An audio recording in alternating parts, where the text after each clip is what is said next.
Bom dia! E hoje eu vim trazer uma palavra que eu acho que é tipo um medo que assola o mundo cristão, né? Como a gente vê o mundo cristão crescendo muito, muitas igrejas, muitas pessoas, e isso causa realmente medo, né, nas pessoas. Mas a palavra que eu venho trazer hoje para vocês é essa, dissensão. Bom, dissensão é o quê? É discordância, né? É aquilo que eu não concordo. E às vezes muitas pessoas ficam com medo, né? Por às vezes não tomar uma ação, uma atitude referente àquilo que está vendo aqui na nossa frente. E essa dissensão está no meio que muito no lar cristão, nas igrejas, no comportamento, chega até ao trabalho e na vida da pessoa.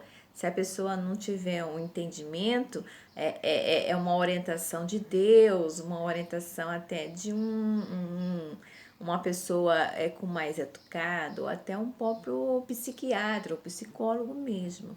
Porque tem coisas na nossa vida que a gente tem que fazer o quê? Ou dar um limite, ou ver se a minha vida está bem, se o meu organismo está bem, porque às vezes aquilo que acontece na nossa vida assola muito o nosso corpo. E o nosso corpo é feito de vários componentes, né? Tanto que muitas vezes a gente vê, ou a mãe, ó, se alimenta, come direito, né? Fala, bebe leite, come arroz, come feijão, come os derivados, né? Da proteína. Então, e isso também vai o quê? Nutrir nosso organismo. Para quando vier a dissensão, a gente saber o que? Um diagnóstico rápido do cérebro. Então, nós, como cristãos, não podemos achar que essas coisas podem abalar o nosso organismo. E às vezes a gente fica o quê? Muito deprimido, doente, gripe, adoece. Muitas pessoas aguçam para as doenças crônicas, como o câncer, né? Que se instala, essas doenças. Tanto quando a gente vai muito à igreja, tem o dia da cura, o dia isso, você está precisando. E realmente muitas pessoas são curadas e biblicamente, na Bíblia, já no Antigo Testamento, dá para ver que existia isso, as pessoas eram curadas. A gente vê Talita Cumi, Jesus foi lá e curou. A gente vê Lázaro. E então a gente vai ver o paralítico, os meninos que tinham problemas lunáticos, seria essa dissensão, né? O medo da pessoa. Não, você não tá maluco, levava no médico, era assim mesmo. Aí chamava de lunático e Jesus não foi lá e curou. Por quê? Há um medo, às vezes assola e às vezes a pessoa não está preparada. Mas a Bíblia comprova o quê? Que aquele que conhece a Deus, aquele que busca a Deus, e assim o servo de Deus, está proveniente para quê? Para ajudar, para curar. Então existe conhecimento quando a gente lê a Bíblia e diagnostica essa seria dissensão, seria uma disfunção, né, em nosso corpo, mas saber que Deus cuida da gente, né? Deus é os médicos dos médicos. Claro que Deus fala para a gente não desprezar o quê? A ciência humana.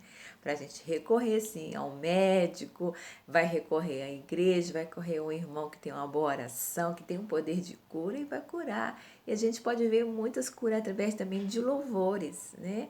Às vezes tem cada louvor, quando a gente ora, fala, parece que o mal vai saindo de dentro da gente. Aquele mal é o quê? Curado. Por isso que há poder no nome de Deus. Há cura no nome de Deus. Ninguém é improvável assim, quando lê a Bíblia, e os servos de Deus, você está curado em nome de Deus. O próprio Jesus falava, ó, estou curado em nome de Deus.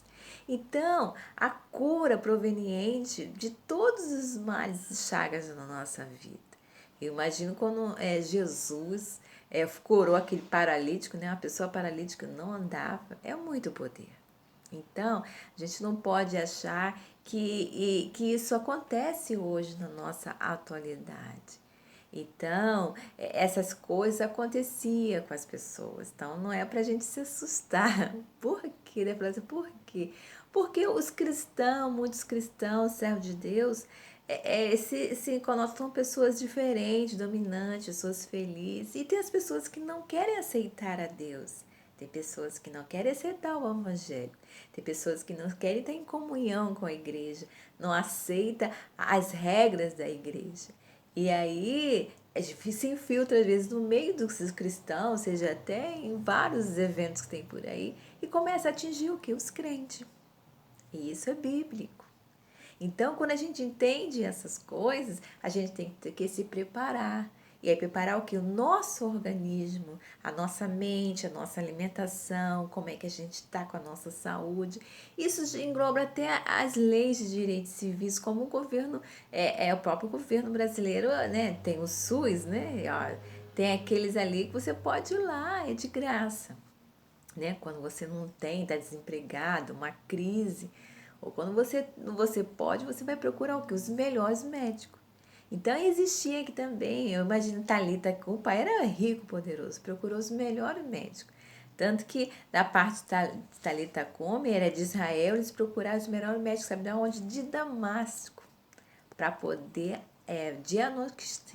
fazer o diagnóstico, né, de Thalita Come, e viu que Thalita Come estava morta. Eles foram para Damasco, chamou lá os melhores médicos de Damasco. Isso é bíblico, isso é história.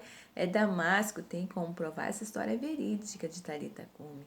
O centurião diz que ele era tesoureiro de muitas igrejas, sinagogas e templos sagrados, né? O templo sagrado chegava até a Arábia Saudita. Era muito rico. Então ele foi para Damasco contratar médico para poder ajudar a Thalita Come. E Thalita Come foi curada através de Jesus, que Jesus falou: levanta, você está curada em nome de Deus. E primeiro tinha o diagnóstico, né? Que o médico tinha falado que realmente a menina estava morta. Ele foi lá, chamou por misericórdia Jesus. Jesus foi lá e curou a Thalita Come. Então essa história se encontra na Bíblia, no Novo Testamento. Então existia aqui a dissensão. Eu imagino que um mal muito grande deve ter se instalado na vida de Thalita. Imagina, um homem era tesoureiro de igreja. O mal devia estar ali e atingiu a filha. Mas como ele era um homem fiel, né? Devia ser um homem íntegro, não roubar nada. Ele entrou em juízo com Deus. Ele foi lá, chamou o médico, depois ele foi lá, pediu misericórdia a Jesus. Jesus foi na casa dele e curou a filha dele. Então, essas coisas existem, são histórias verídicas na Bíblia. Então, seria assim um alerta para o povo cristão sobre a dissensão, sobre a discordância que a gente tem ou não de certas ações que estão acontecendo no mundo evangélico.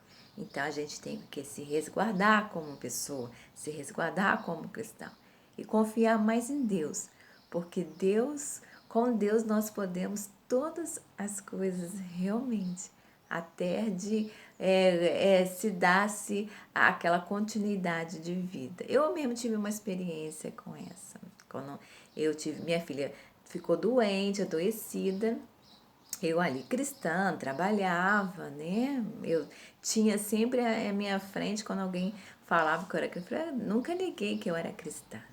E minha filha teve um problema, quando eu cheguei no hospital, a minha filha estava toda roxa, e a doutora tinha falado: ó, sua filha morreu.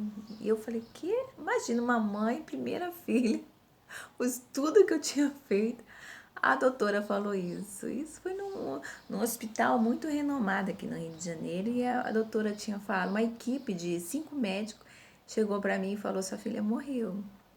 E aí eu, perante uma sociedade onde tinha muitas pessoas renomadas ali, era um hospital militar, eu ajoelhei e falei: Deus, se tu curasses os mortos, curai minha filha. Mas eu conhecia a Bíblia, né? Deus não curou Lázaro, não curou Thalita Come morta.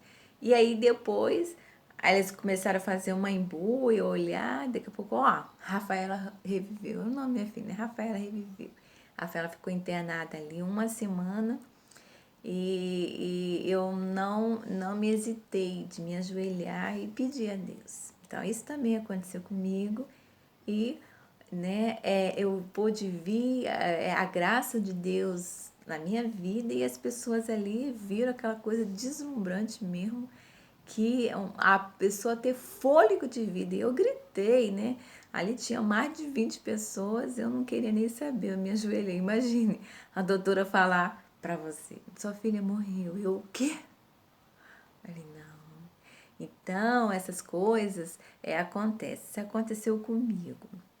Então, essas coisas também acontecem aqui na Bíblia, são as dissensões. O medo, ele não pode assolar você. Você tem que ter uma coragem, um sobrenatural, conhecer a Bíblia, para quando essas coisas vierem, você saber que você pode dobrar o seu joelho, clamar a Deus, exercer a sua fé, que Deus, ele faz as coisas, o poder dele realmente na nossa vida e na nossa nossa descendência, né? Seriam os nossos filhos. Um beijo, um bom dia para vocês.